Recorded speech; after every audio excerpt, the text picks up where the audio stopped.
If you've watched families get ripped apart by ICE,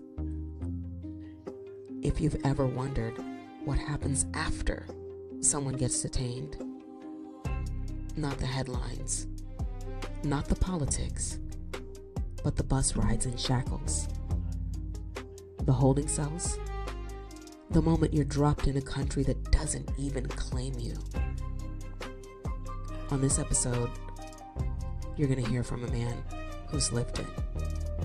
I'm your host, Breezy, with my co-host, Des the Diva, and this is America, No Filter. All right, everybody. Welcome to episode 4 of America No Filter. It is your girl Breezy with my co-host, Des the Diva. And we are about to get into a really, really great episode. I'm going to hand it off to Des. We've got a really, really special guest with us. Keyz is joining us from Armenia. I'm going to hand it off to Des. He's going to introduce our guest tonight. Yes, I am honored to introduce and let the world know about Keyz. He's a recording artist out of here in America. He is now there in Armenia. He's going to share his story. He is one of the most amazing people that I've ever met in my life, and he is the owner of Billionaire State of Mind. So, Keyz, welcome. Thank you for having me. I'm honored. We're honored. Thank you for choosing us to share your story with. Say that again, Breezy. I just said thank you for being here. We definitely we're happy to have you. We're gonna kick things off. Share a little bit about your life here in America. Man, the ups and downs, right? It's like a roller coaster ride, man. I showed up when I was 3 years old, and I grew up in the States.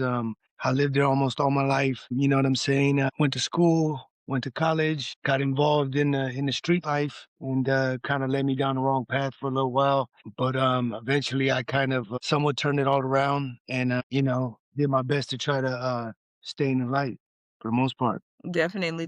And as I mentioned, he is a recording artist, a very talented one at that. So definitely make sure that you are checking out his music. We mentioned early on that you are there in Armenia. Do you want to share a little bit about how you got there? Yeah. But long story short, man, as I said, I kind of went through, a rough patch in the streets as far as living a criminal lifestyle and being involved with drugs and gangs. It eventually wound me up in prison for a 10-year sentence, which I ended up doing about almost 9 of it. But basically, what happened in the long run is that case kind of messed me up as far as my legal status, right? I lost my permanent residency. My green card was taken by a federal judge because of the violent crime that was committed, a second-degree armed robbery. Now, they charged me with what was called an aggravated felony under immigration law, which is grounds for permanent removal from the United States. And basically, my deportation was like, it was a long process. It was a long process as far as being on immigration supervision, which I was granted after being held for 90 days in detention. So after my 90-day review, they decided that since Armenia wasn't going to accept me because I'm not a citizen of the Republic, I was born in the USSR, which was the Soviet Union at the time, right? And I didn't have citizenship, so they denied my passport, my travel document to travel to Armenia. So they ended up putting me on supervision. I was checking in yearly. Everything was going good. It was going smooth. I walk in and out, sign a piece of paper. They asked me simple questions like, have you had an address change? There were plenty of times where they could have just as easily put me on an ankle monitor or whatever the case may be, but they didn't because I was doing the right thing for the most part until I caught multiple cases. So I caught multiple criminal cases, not one, but 2. One was criminal threats. It was criminal threats, 2 counts of felony vandalism, and an attempted robbery. So when I went in to report, they said, hey, this is popping up. And I thought they were going to gaffle me up right then and there, but they didn't. They gave me a pass because I told them I have a mental health diversion, right? The judge is not going to send me back to prison. I'm actually going to get off because, basically get a slap on the wrist and end up going to a 2-year program because of my mental health illness. So they let me slide. They let me to continue remaining in the public. So this is their leniency, right? This is them saying, this is a guy who's violated his order of supervision. He caught another criminal case, but we're going to still allow him to remain in the public. This is not what happened later on down the line with Trump and off. So Yeah, that's the first case, right? I pretty much beat that case, right? I was getting swept under the rug. And then I ended up catching a carjacking with a firearm. So when I caught that case and I went in there, same thing happened. I told him I haven't been convicted. You know what I'm saying? I'm still going to court. And technically, even it doesn't matter if you've been convicted. As long as you catch another case, your order of supervision is violated. They could have detained me, but they didn't. They chose to allow me to remain in the public until Trump came around and he made the immigration laws more stricter. Anybody that was charged with an aggravated felony under immigration law could not be in the public. Anybody that had a violent crime could not no longer be in public because it was a safety risk. Take me back to the day that you went to check in and you knew that, this is what's going to happen. They're going to deport me, or ICE is going to detain me. What was that experience like? I had no idea. I had no idea. Like I said, every time I went there, it was in and out, easy peasy. But the thing is, when I went this time around, they held me from 10 a.m. all the way to 3 p.m., right? And I was the last one. So I knew something was up. I wanted to get up and just walk right out of there, but I didn't because there's a guard right there. And I could have just like skated by him, but I said, you know what? I don't think anything's going on. So as soon as I walk in there, they start asking me questions, fingerprinting me, and taking my photo. I asked him, is this protocol? Was this a new procedure that you guys are doing? He was like, yeah. Just give us a second. We're almost done here. So then he got up and he was a big dude, man. Dude was like 6'6", 280 pounds or something, right? There's no, like, I can't go nowhere. I was locked. And he's like, man, I'm detaining you. I told him, for what? I broke down. I didn't start crying or nothing, but I was like, I started screaming like to God, like, no, this is not happening. He was like, yeah, man. He's like, look, dude. He's like, I'm like, bro, you can't deport me, bro. What is wrong with you? He's like, yes, we can. I told him, no, you can't. I'm not a citizen of my country. I told him, Armenia already denied me travel documents. They're not going to accept me. He said, well, things have changed. He said, now those countries are accepting people. And the truth of the matter is they weren't. They were not accepting me because Armenia did not provide them with a travel document. In my case, my deportation it was against the law, right? They didn't do it by the rules. They just basically said that we're going to put you on a plane. We're going to send you to Armenia. If they take you, they take you. If they don't take you, guess what? We'll bring you back. Or we'll just drop you off in another third world country. Yeah, it came as a shock to me. I didn't know that was going to happen. So Wow. Okay, go ahead, Breezy. No, that's a lot. That's a Yeah. lot. Can you tell us what your first day was like once you were detained and taken to a detention facility? What was that day like for you? that day was probably one of the worst days of my life because 300 North Los Angeles, the federal building in downtown LA, has a 7th floor, and that's where you go to check in.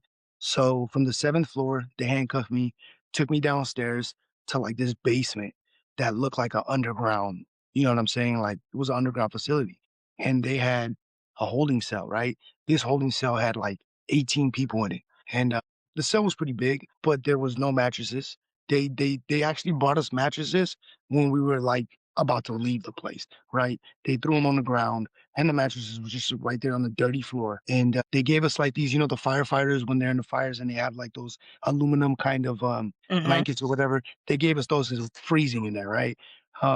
The food that they gave us it wasn't even edible, and they kept us there for 2 days, right? I called my mom. It was like a $50 to $75 phone call for 5 minutes, right? And she broke down, and I broke down.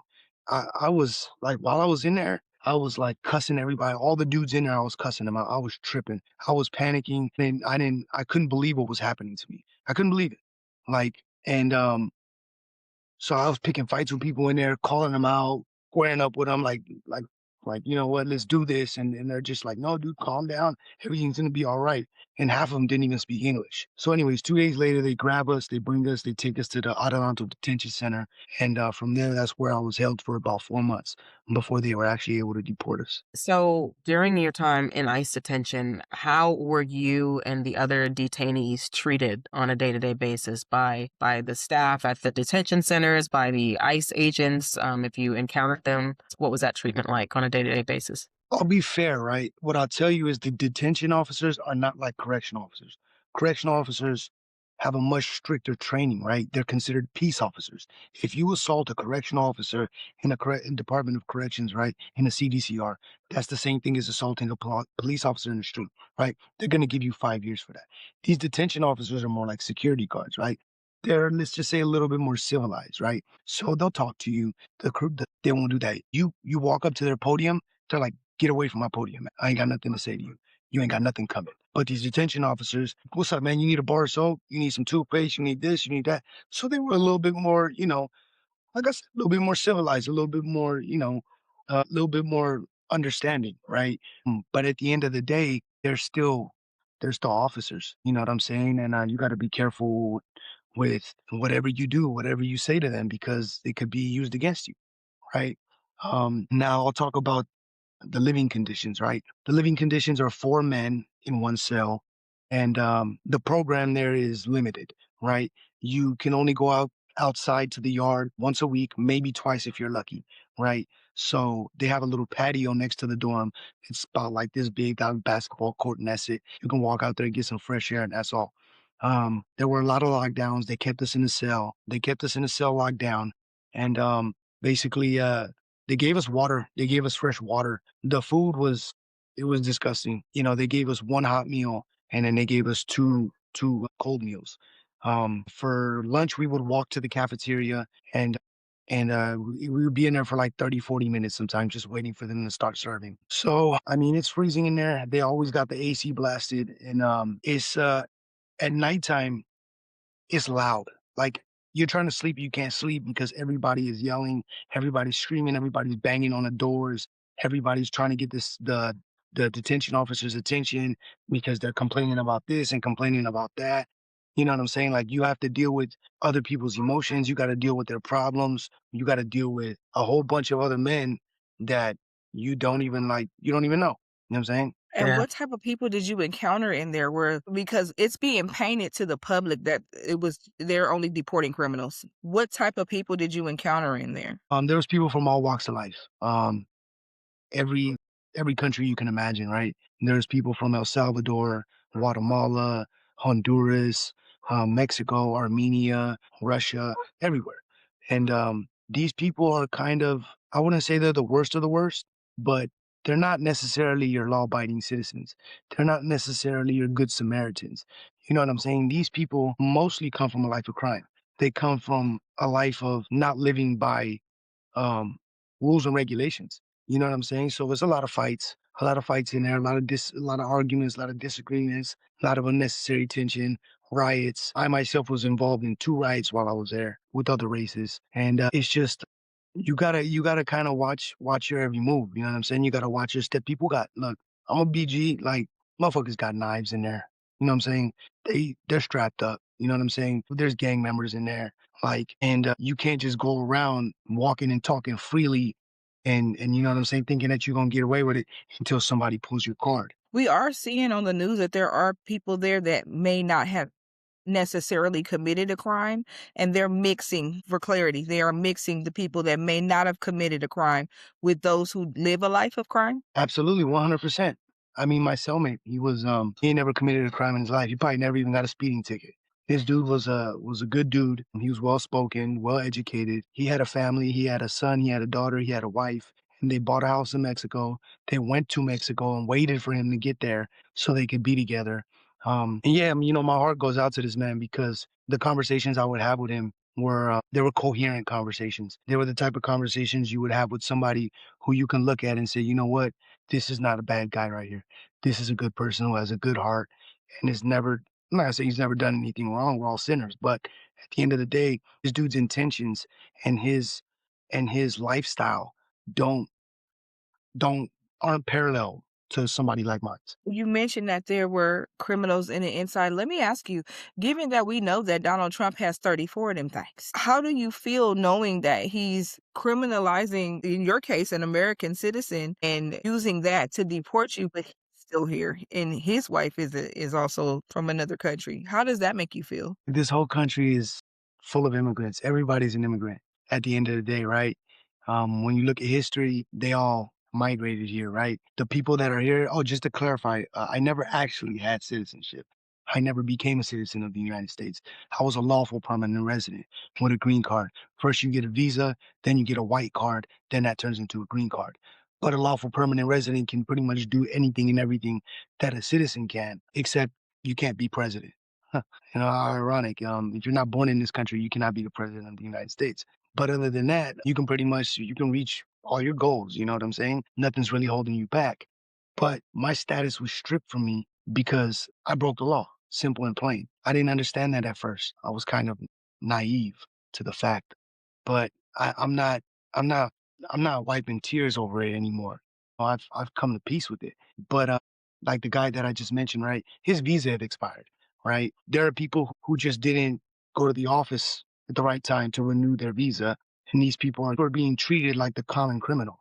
You know what I'm saying? They're being subjugated to the same, what's the word? To the same circumstances as the rest of us. So while you're in, I know you said that you were in with other people that some did have criminal backgrounds, others did not.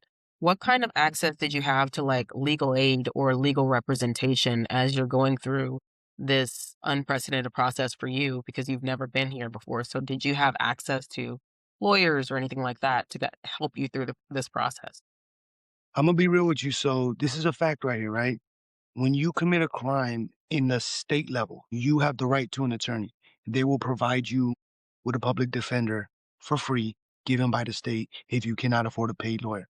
Now, in immigration, and there's no such thing, right? If you cannot afford an attorney, they're not going to give you one. You're on your own. You got to fight the battle all on your own, right? You gotta go pro per. You gotta learn the laws. You gotta put in your own petitions. You gotta file your own habeas corpus. Now, there are organizations that are willing to take your case, right? That'll do it for pro bono. But they're not necessarily immigration lawyers. They're federal lawyers. And these federal lawyers are fighting for people who are being unjustly incarcerated. So if you can get a hold of one of them, and their list is like, you know, through the roof. So they got a bunch of people that they're working with. They're going on a case by case basis, right? But ultimately, you got people in there that go to the law library, right? They give us a library, and it's called the law library. And there's information in there. There's computers. You can print stuff out, make copies, send it home, whatever the case may be. Not everybody goes to the law library. Not everybody signs up. But there are people in there who actually charge a fee, right? Whatever it is, $40, $50, $20, 120, whatever, to do your paperwork for you. So, it's just us basically like having each other's backs. So you said you were detained for 4 months. Can you tell us about the last day? And did you know that day that you were going to be leaving? So, basically the last day that I was there, they didn't tell me nothing. They didn't tell me anything at all. Um, the thing is this, what happened was they call you at like 3, 4 in the morning. And if they call you during the day, you're getting released, which rarely ever happened, right? I saw one guy get called at like 8 a.m. I saw another guy get called like at 2 p.m., right? These guys are getting released on supervision, which is very rare. I talked to the deportation officers multiple times. They said the way it is now, this is another thing, another fact that I want to make sure I mention is there's a law where they can hold you indefinitely. That means life, right? Indefinitely means with no end. So in my case, if I wasn't deported, they were going to hold me as long as possible until whether Trump was out of office or whatever the case may be. I was not going to get supervision. Nobody was getting supervision with me just because at their 90-day review, they were not getting released. No ankle monitor, no nothing. They were automatically extending it for another 90 days, which is what happened to me, right? And then 6 months is supposed to be the limit. After 6 months is when you could file a petition, file a habeas corpus to get out of there. But anyways, they call you at 3, 4 in the morning. They wake you up out of your sleep.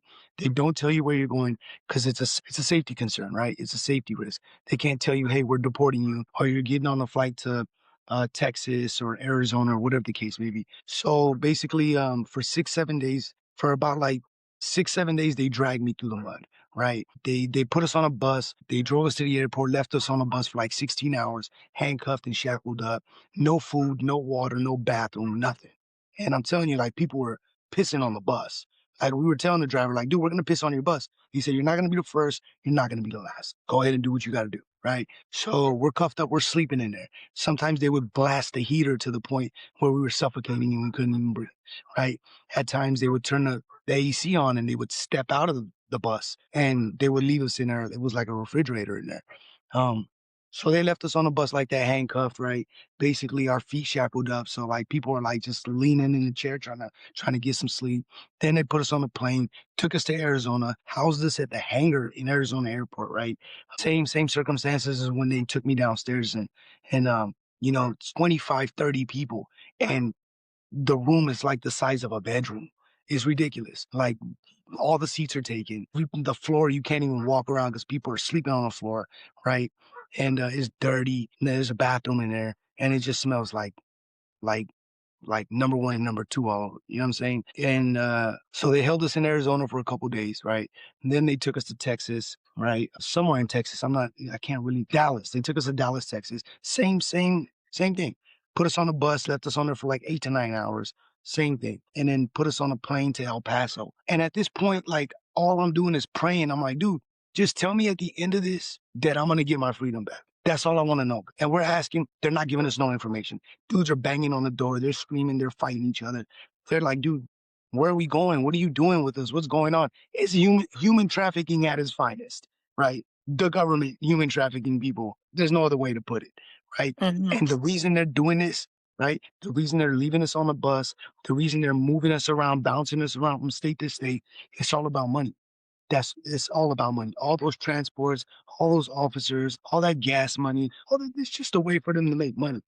So they're not telling us where we're going. They take us to El Paso, Texas. El Paso, Texas is where we caught the international flight. How they filled up this charter plane. There's like 330 people. You had people from Uzbekistan. You had about 20 people from Armenia. You had a bunch of people from Iran, Afghanistan. They put us on a plane. The plane's almost full. And the deportation officer comes and says, you know what? All of you guys get off the plane. My heart jumped in my stomach. I'm like, are you serious? Like, I'm already like, yes, this is it.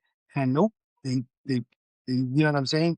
They okey doke us. Took us off the plane, dragged us through the mud again, took us back to the facility. They didn't even let us shower for like 4 or 5 days. You know what I'm saying? Until we finally ended up back at the facility that night when they housed us. They temporarily housed us where there were showers and there was, you know what I'm saying, actually a hot meal, right? And I'm looking around, I'm seeing people with tears in their eyes. I'm like, dude, why are they crying? You're like, these motherfuckers ain't had a hot meal in days. You know what I'm saying? They haven't been able to wash themselves and it's ridiculous. And these are the circumstances. These is how they're treating not just the people that have committed crimes, not just the people that have are criminals, but this is what they're doing to people that are just like your average Joe, right? Then they took us back to the facility, let us rest for a bit, got some sleep, put us back on the same flight. They left all our baggage on the flight. They didn't even bring our property with us. Put us on a plane, went to Romania, dropped off like 30 people, and went straight to Armenia and dropped off the 25 of us that there were. Then Uzbekistan was next, like an 18-hour flight to Armenia. And then they had a couple other countries. When I got to Armenia, out of the 25 of us, there was 4 or 5 of us. And I was one of the 4 or 5 that had no documentation, no travel document, no passport, no acceptance by Armenia. And they ended up deporting. All they knew was they got my birth certificate from the archives and they said, this is your mom? This is your dad's name? I said, yeah. They said, sign this paper saying that you're stateless. Sign this paper saying that you don't have a country of origin, or else we're not going to let you out the airport. We're going to drive you to the nearest border and we're going to drop you off right there. Mm. Wow. Okay. So you're a man without a country right now. So since your arrival in Armenia, what has been your experience since you've been there? What have I been doing since I've been here? Yeah. What's your Your experience experience. since you've gotten there? I just been reconnecting with family, my cousins, my aunts, my uncles, and they've all embraced me with open arms. They opened their home to me. And they made home cooked meals for me, whatever I needed, whether it was a pack of cigarettes or socks and boxers and boots for the snow or whatever the case may be, a jacket for the cold. They went and got it for me. I didn't have a I didn't have much money. I had the little bit of money that was left in my account from when I left the facility, but that wasn't going to get me very far. So yeah, well, I mean, I kind of hit the ground running, to be honest, because I already got a job.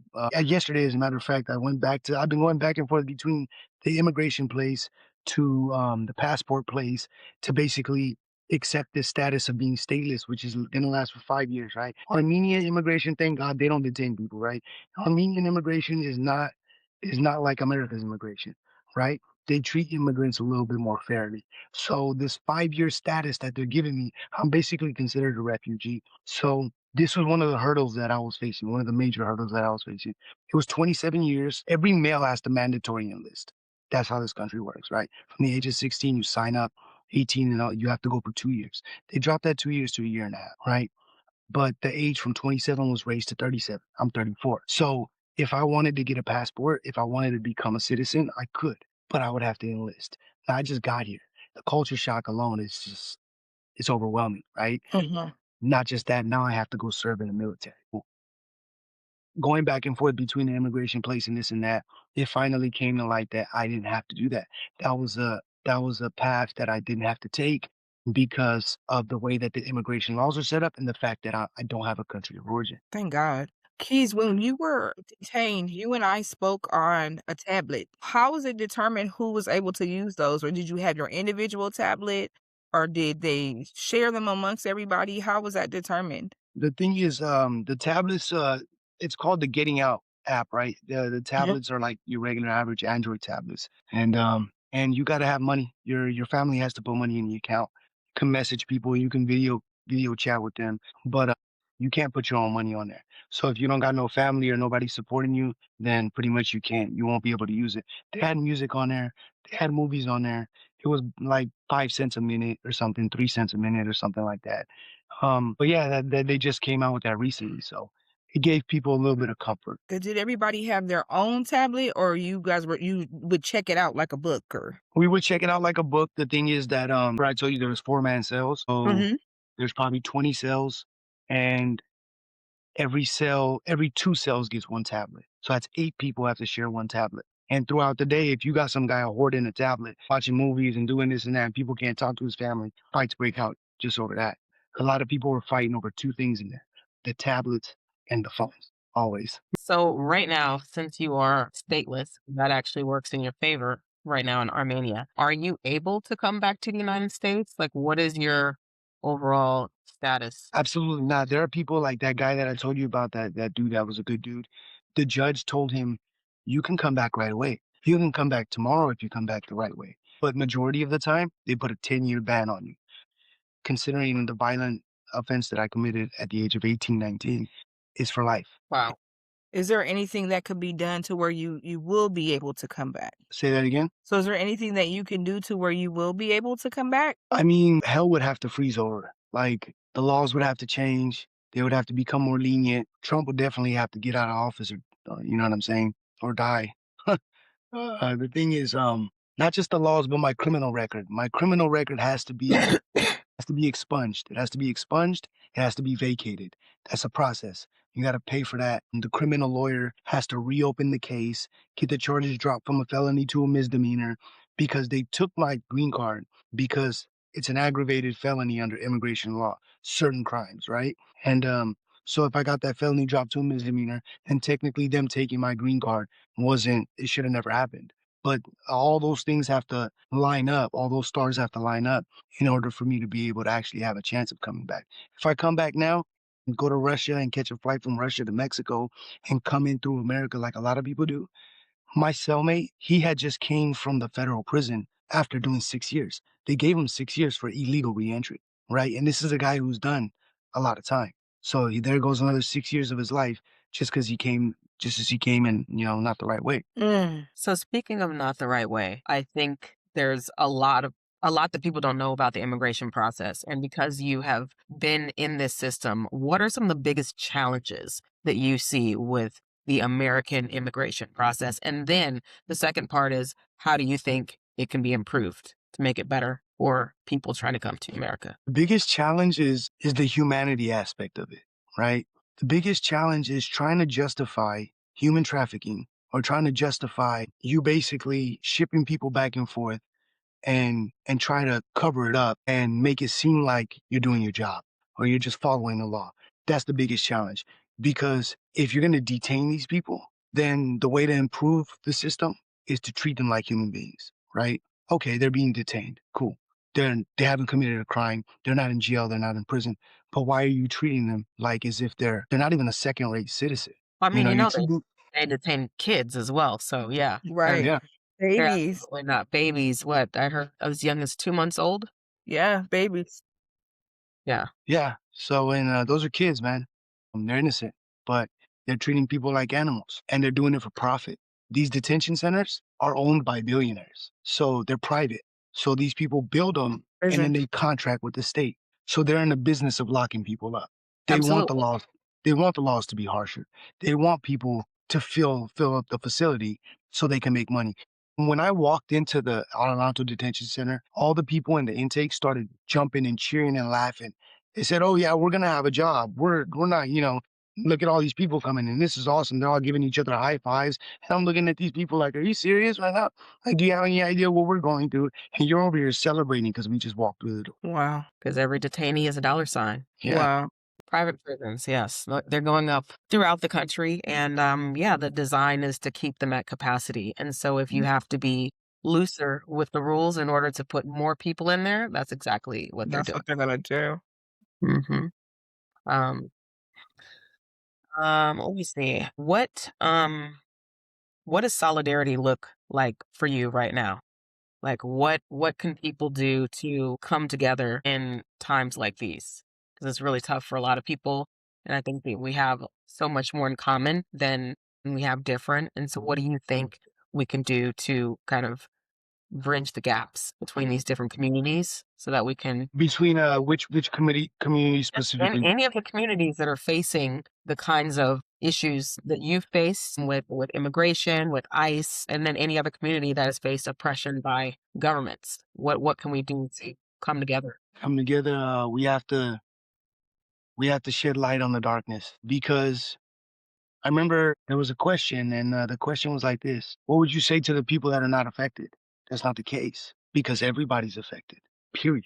I mean, I'm not gonna get all scientific, but if you know what the butterfly effect is, everything has repercussions, everything has consequences. Now, the people that are suffering and the communities that are dealing with the hardship of their families being treated this way, right? You gotta remember there's another side to that. And on the other side are the people that are either profiting from it or they just don't care, right? And if these people don't have the facts, they don't have the knowledge, they can't understand, right? So education is the key, right? We have to educate people. Those of us that know, that have experienced it or have seen it for ourselves, have to basically have to put each other up on game. You know what I'm saying? Yeah.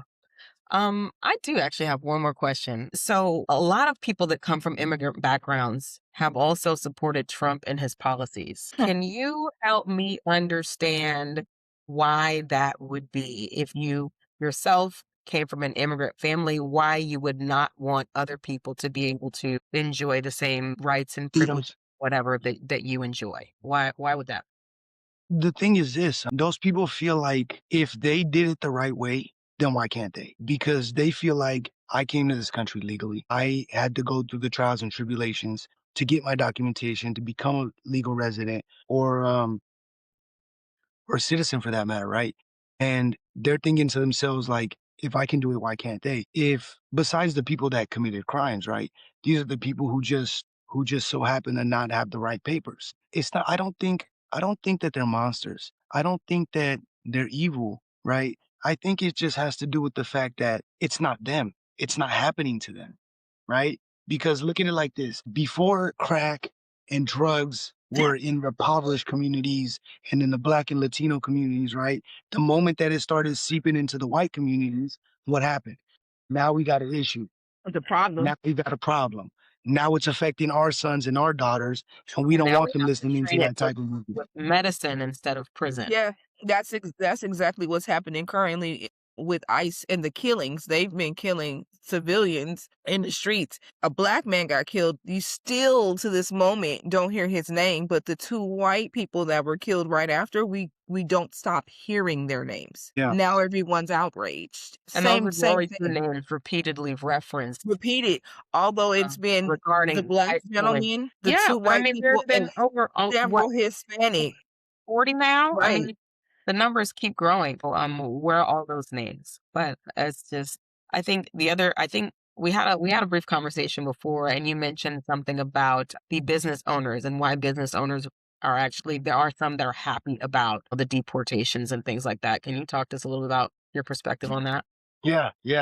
Basically my breakdown was this. It just goes back to like the individuals that that are being affected, which is all of us, everybody, right? You can't convince somebody. Money makes the world go round, right? When people start making more money, they seem to be happier in to some degree, right? To some extent. So if you got people in the streets that are charging minimum price, right? They're charging $2,000 for them to fix your car, and you got to take it to the body shop, and the body shop is a legit business, right? And they're charging $5,000, right? Or the people that stand in front of Home Depot, not to like single anybody out, whether they're Hispanic or Armenian or whatever the case may be. They could be white or black. It doesn't matter. Maybe they don't have documentation, right? Somebody who's American, I still don't even know what that is, right? Like Mhm. American is like what is that? You know what I'm saying? That's not a race. That's not Right. ethnicity. It's not a background. An That's a place. American is actually everybody in this hemisphere, north, south, and Right. central. But Right. If your parents are American and they go to Italy and you're born in Italy, what does that make you? You know what I'm saying? Are you still American? yeah, Right. Like, okay, yeah, I'm American, but I was born in Italy. Like, anyways, what I'm trying to get at is all those people that are working illegally, Trump is cleaning house. He's getting rid of all those people, right? And for the people that own the businesses, and majority are white people, right? Because there's just more of them. And the thing is, these people are ecstatic. They're happy. Their business is booming. They're making more money. You know what I'm saying? At the end of the day, you could try to tell them like, look at what these people are going through. Yeah, they're not going to say it on camera. Yeah, they're not going to record themselves saying, well, good riddance to them. Some of them will, right? But most of them won't because Yeah. they like to believe they're decent human beings. So they're going to say, well, that sucks for them, or that's such an awful thing. But they're not going to go as far as to say, well, things are just fine for me. Actually, I'm doing all right. I'm making K a month now instead of just 10. yeah, I just bought a new Lexus. Take that. You know what I'm saying? But that's the thing. In these people's eyes, Trump is a hero. He got reelected, right? yeah, He lost and then he got reelected. yeah. That means all these people We're were, gonna put an asterisk where on were that. they at when Joe Biden won? They were silent. What was going on? They didn't believe in him. And then all of a sudden they come out the woodworks and they put him back in office. And you know what I'm saying? They're in their eyes, he's a hero.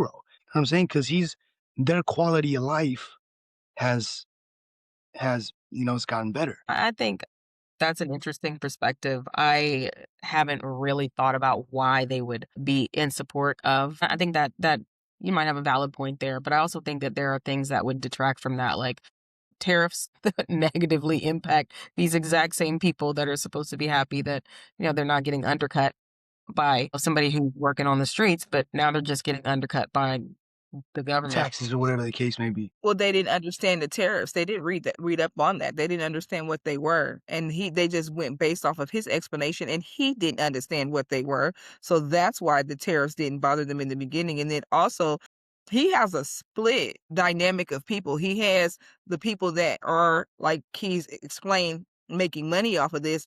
Then he has the ignorant group of people that are really just comfortable with the racism that they're allowed to now display out loud now that he's in office, because he makes it comfortable for those people. So it's kind of like two different types of dynamics going on here when it comes to his supporters. Yeah, no, I was just trying to paint a picture. Like, I'm not taking sides. I'm not saying that this person's right or that person's wrong. All I'm trying to offer is a perspective and a viewpoint of somebody else.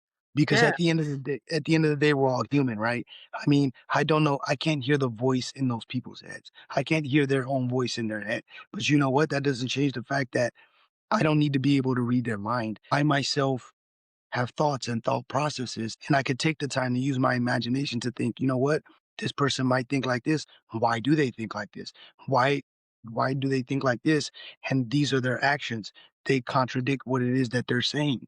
You know what I'm saying? And at the end of the day, like, he's gonna be gone soon. He's gonna be out of office, and things Allegedly. are gonna huh?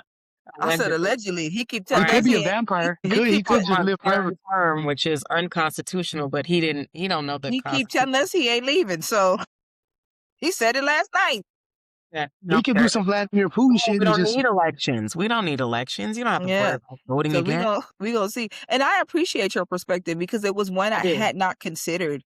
So I'm Absolutely. happy that you explained it the way that you did, because you did give me a different mind frame of how to think about how things could possibly be going. So I appreciate your perspective. Yeah, no, And absolutely. That's why I brought it up because I was like, it was very contrary to anything that I would think. Because I think for me, in general, I think I lead with empathy, and so where I see suffering, that's where my focus is going to be most and strongest with those that are struggling instead of those that are prospering. I'm not thinking about them as much. So to kind of give that different perspective, that's definitely not something that I had considered, but I think it's important to hear so that other people can be a little bit more aware of maybe where some of these individuals are coming from. So I And appreciate that. everybody racist, let me tell you. Everybody. Everybody is racist. If you ask me, they're all racist, and that's just it. But I mean, like, it's hard But to not think that, right? Yeah. Well, it's been based my on experience. life experience, it's hard not to think Right. that way. But again, to Key's point, it could be very much a financial benefit, and that's Yeah. really their only concern. That was a great perspective. So thank you. So I think appreciate my you. final question, Keyz, is given the way that you've been treated in America, do you think you want to come back If you were able to. if you were able to? Yeah, absolutely. Are you kidding me? I love America. I'm American, goddammit. I love America. What are you It kidding? is. You've been there almost your entire life, so it's really hard to Yeah. for anything else And because you don't really know anything else. So this is my backyard. But no, absolutely. I love everything about the country. I love the Constitution. I love the Bill of Rights. I love the Declaration of Independence. I love the politics. I love the debating. I love the back and forth. I love the freedom of speech. I love the right to bear arms. I love all these things, right? I love being able to, in Florida, either defend yourself, in California, not be able to defend yourself because the self-defense laws are different, right? Every state is like a different country, right? But there's a reason why America is the most powerful country. And it's because the way that it's designed, right?